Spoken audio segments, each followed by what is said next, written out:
Os que não concordarem, os que forem contrários, que não querem a instalação da comissão processante, manifestam ficando de pé. É só isso aí.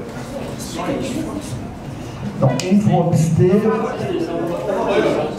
Votou não, por favor. Quem é a favor de aceitar a denúncia, fica onde está. Quem concordar, os que concordarem com a denúncia, permaneçam como estão. Os que não concordarem, permaneçam ficando de pé.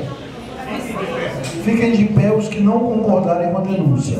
Os que concordarem com a denúncia ficam sentados. Revela, tem microfone, os que obsteram, você pode levantar e falar, eu vou abster. Os que forem, nós vamos contar, os que forem abster vão falar em segunda hora. Então, os que votaram contrário à denúncia. 1, 2, 3, 4, 5, 6, 7, 8, 9, 10, 11, 12. Os que for 12, contrário à denúncia. Os que são favoráveis, porque tem os que vão se abster. Os que só foram favoráveis à denúncia. Favorável à denúncia.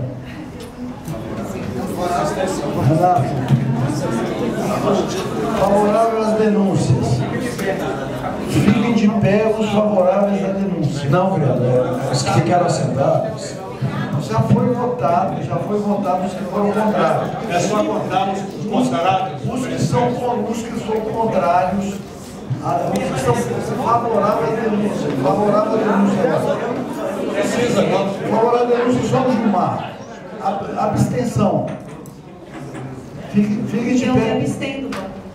Abstenção. Gislaine. Só uma abstenção. Eu só gostaria que a secretaria constasse em ata a minha abstenção, por favor.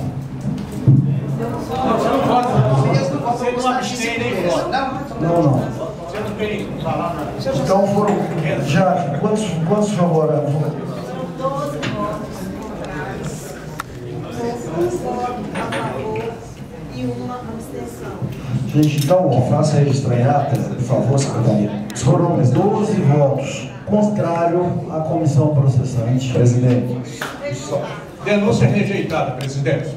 Vereadores, só que faça constar em ata que eu estou aqui ocupando sua posição e eu não voto, ok? Pois é, gente, peraí.